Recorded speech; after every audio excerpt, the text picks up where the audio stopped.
지난주까지 여호수아 공부를 마쳤습니다. 오늘부터는 사사기 공부를 시작하도록 하겠습니다. 사사기는 여호수아가 죽은 다음부터 시작합니다. 여호수아가 죽은 다음에 이스라엘은 어떤 상황이었을까?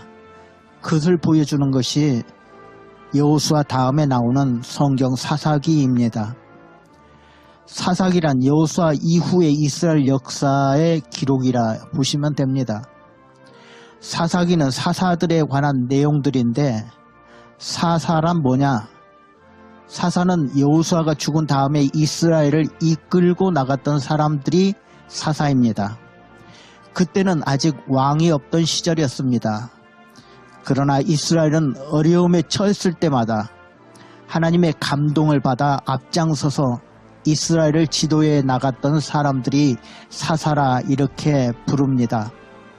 사사에 대한 자세한 설명이 사사기 2장 18절에 나오는데, 그 말씀을 요약하면 여호와께서 사사를 세우실 때에는 그 사사와 함께 하셨다는 것, 사사가 사는 날 동안에는 이스라엘 나라가 평안했었다는 것. 왜 하나님이 사사를 세워주셨느냐? 이스라엘 사람들이 괴로움을 당해 하나님께 기도하고 간구할 때 하나님께서 은혜를 베풀어 주셔서 사사를 세워주시고 그 나라를 구원해 주셨다는 것입니다. 사사시대는 이스라엘을 정식 왕이 세워질 때까지 약 350년 동안을 사사시대라 이렇게 부릅니다. 성경 사사기에 나오는 사사는 12명 됩니다. 12명의 이름은 다음과 같습니다.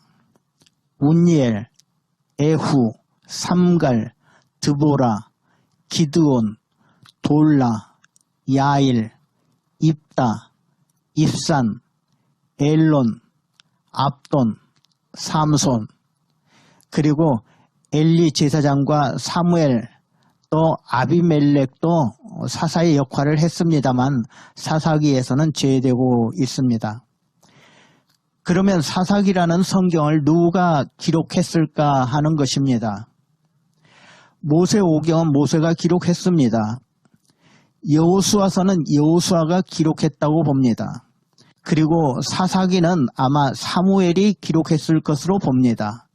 왜냐하면 사사기 전체 내용이 아주 신앙적인 관점에서 기록되어 있기 때문에 사무엘이 기록했을 것이다 이렇게 보는 견해가 많습니다. 오늘은 사사기 1장에 나오는 내용들을 말씀드리고, 다음 수요일에는 첫 번째 사사 운니엘에 대한 설명을 하도록 하겠습니다. 오늘 사사기 1장 1절을 보시면 여호수아가 죽은 후에 이스라엘 자손이 여호와께 여쭈어 이르되 우리 가운데 누가 먼저 올라가서 가나안 족속과 싸우리이까? 여호수아가 죽은 다음에 이스라엘 사람들이 앞으로 어떻게 할까? 우리 하나님께 물어보자 하고 하나님께 물어봤습니다. 우리 가운데 누가 먼저 가나안 사람들과 싸웠으면 좋겠습니까? 하고 하나님께 물었습니다.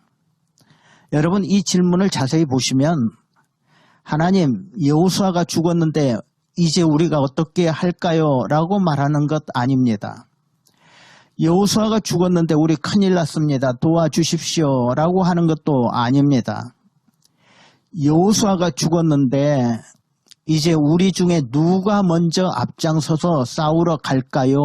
그렇게 묻습니다. 이 말의 뜻은 여호수아가 없지만 이제 우리끼리 할 수 있습니다 하는 것입니다. 우리도 잘해낼 수 있습니다 하는 뜻입니다. 이제 우리 중에 누구든지 하나님이 허락해 주시는 사람이 가나안과 싸워 그들을 쳐 부수겠습니다 하는 자신감이 담겨 있습니다. 이제 이스라엘 백성들이 어느 정도 신앙심이 생겼다고 볼 수 있습니다. 또 믿음이 성장했습니다. 과거에는 좀 어려운 일이 있으면 우리가 애굽으로 돌아가자, 애굽이 좋다 그렇게 말했는데 이제는 애굽으로 돌아가자 하는 그런 말이 아니라 앞으로 나가자라고 말하고 있습니다. 우리 중에 누가 먼저 올라가서 가나안과 싸울까요? 아주 적극적인 신앙의 모습을 볼 수 있습니다. 이런 신앙의 모습이 바로 저와 여러분의 모습이 되었으면 좋겠습니다. 또 우리 교회의 모습이 이런 신앙적인 모습이 되었으면 좋겠습니다. 우리 가운데 누가 먼저 올라가서 가나안 족속과 싸울까요? 이 질문에 하나님께서 유다가 먼저 올라가라 말씀하셨습니다. 사사기 1장 2절에 나옵니다. 유다가 올라갈지니라 보라 내가 이 땅을 그의 손에 넘겨주었노라 하시니라. 여기서 여호수아가 죽은 다음에 하나님께서는 유다 지파를 이스라엘에 앞장 세우셨던 것입니다. 이스라엘에는 큰 아들이 셋이 있다고 이렇게 말합니다. 육체적으로 태어난 순서대로 보면 루벤이라는 사람이 큰 아들이었습니다. 그런데 이 루벤은 큰아들 노릇을 하지 못했습니다. 지금식으로 말하면 루벤은 큰아들이었지만 신앙이 하나도 없었습니다. 그래서 세상적으로 이스라엘 장자는 요셉 지파가 장자의 역할을 하게 됩니다. 애굽의 국무총리 되었던 요셉 지파가 이스라엘의 대표가 되었던 것입니다. 그러나 신앙적으로는 유다 지파가 이스라엘의 영적 장자입니다. 신앙적으로 유다 지파가 큰 아들 역할을 했다 하는 것입니다. 사사기에서도 이제부터는 유다가 앞장서라 이렇게 말씀하고 있습니다. 이때부터 이스라엘 백성들을 이끌고 나간 사람들은 유다 지파 사람들이었습니다. 유다 사람들을 우리는 유대인이라고 부릅니다. 유다 지파를 중심으로 이스라엘 나라가 세워지고 유다 지파 중에서 왕이 태어나고 유다 지파 중에서 예수님이 태어나게 되신 것입니다.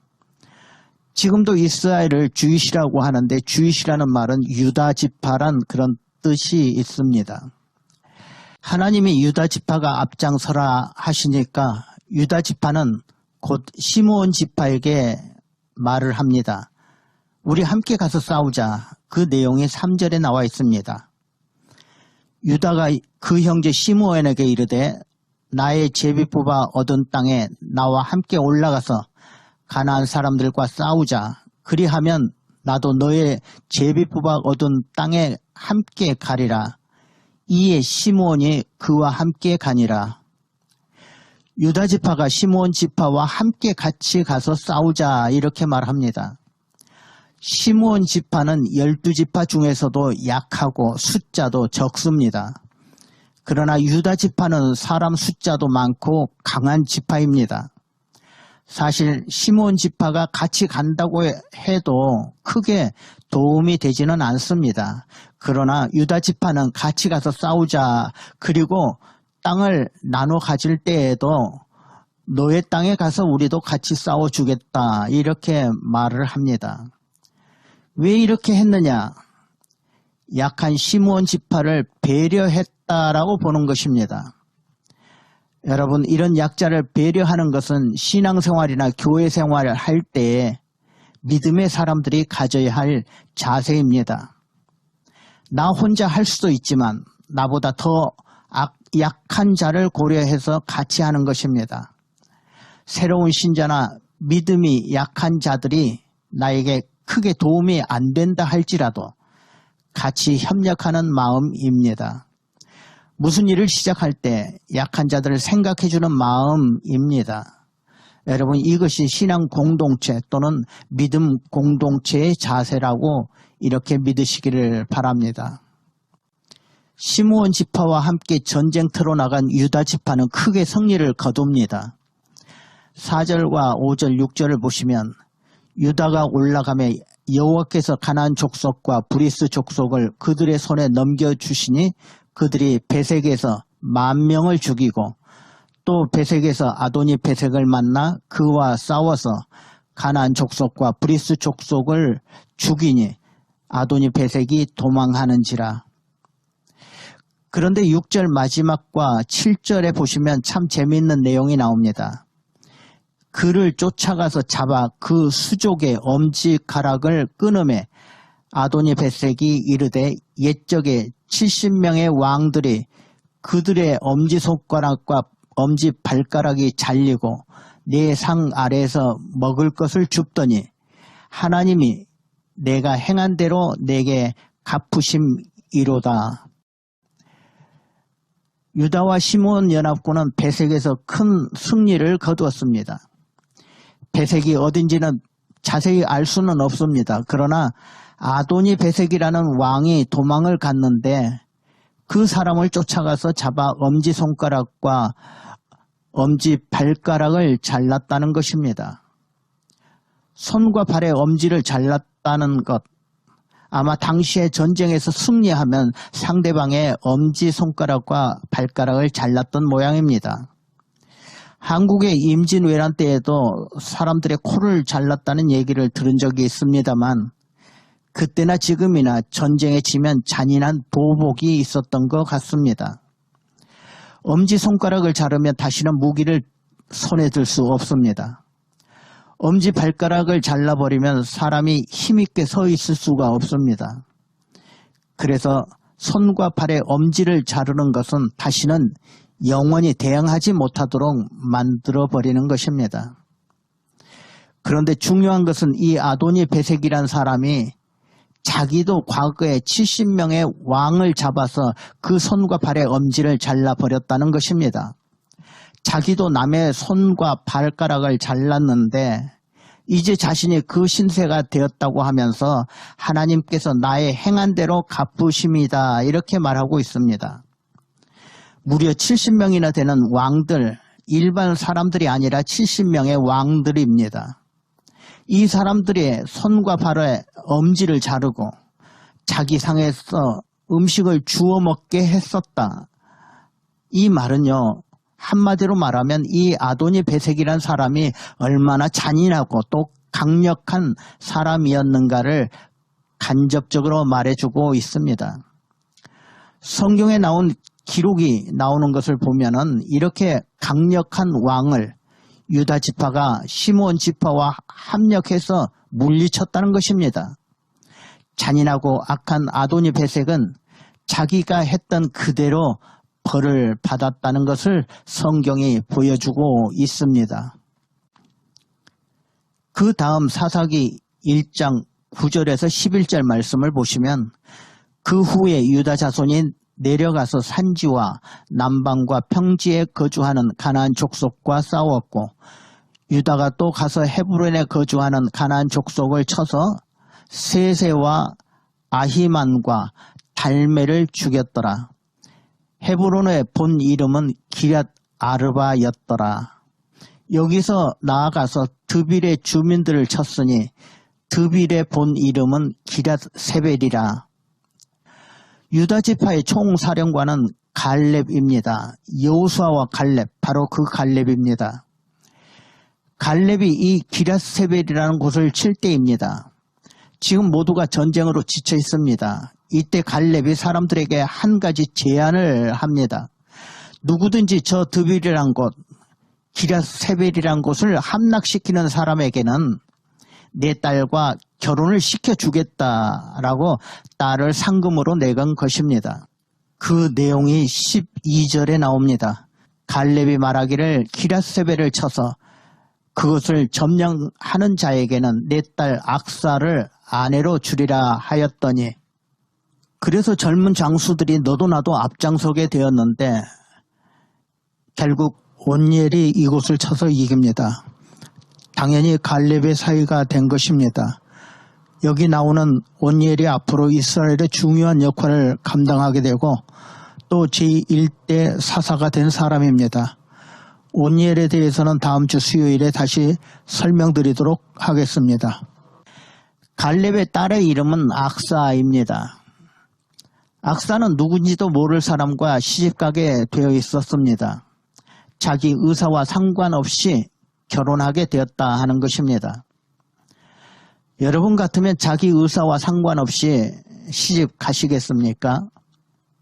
그 당시 결혼제도는 지금처럼 연애 결혼이 없었습니다. 그저 부모님들이 너 누구에게 시집가라 또는 장가가라 그러면 그렇게 갈 때였습니다. 그런데 중동 지역에서는 남자가 장가 갈 때 여자에게 많은 지참금을 주게 됩니다. 그러나 갈렙의 딸 악사라는 그의 여인은 지참금도 받지 못하고 아버지 뜻대로 시집 가야만 했습니다. 아마 그 딸에게 불만이 없지는 않았을 것입니다. 그러나 갈렙의 딸 악사는 실망에 빠져 있지 않았습니다. 자기의 처지를 적극적으로 수용합니다. 그러면서 아버지에게 자신에게 복을 빌어달라고 말하고 또 당시에 가장 중요한 샘물을 달라고 그렇게 말합니다. 15절 말씀입니다.